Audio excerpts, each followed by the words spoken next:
તો દિલ્હીમાં ચાલી રહેલા આંદોલનની લહેર હવે જામનગર સુધી પહોંચી ગઈ છે, જ્યાં જામનગર શહેર કોંગ્રેસ સમિતિ દ્વારા વિરોધ પ્રદર્શન કરવામાં આવ્યું। મલ્લિકાર્જુન ખડગે અને રાહુલ ગાંધીની ધરપકડના વિરોધમાં કોંગ્રેસી કાર્યકરો રસ્તા પર ઉતરી આવ્યા છે।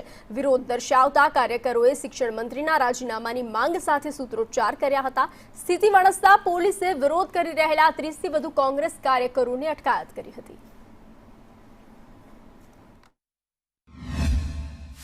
આ યુવાનોનો વિદ્યાર્થીનો અવાજ બની દેશના વિરોધ પક્ષના નેતા રાહુલજીએ કાલે નરેન્દ્ર મોદી સાહેબના આવાસ બહાર તમામ પાર્ટી સાથે સાંસદોએ ધરણા કર્યા હતા। પોલીસની દમનગીરી કરી અને યુવાનોનો અવાજ બનતા રાહુલ ગાંધીને અટકાવવામાં આવ્યા। ત્યારે સમગ્ર દેશમાં કોંગ્રેસ આજે વિદ્યાર્થીઓનો અવાજ ઉપાડી જ્યારે યુવાનોનો અવાજ બનવા જાય ત્યારે આજે જામનગરમાં પણ કોંગ્રેસ દ્વારા વિદ્યાર્થીનો અવાજ બનીને આ નીટના વિદ્યાર્થીઓ જે અનશન ઉપર છે એની પડખે ઉભા રહી અને ભારતીય જનતા પાર્ટીને એના જે નકામમાંથી બહાર લાવવાનો પ્રયત્ન કર્યો।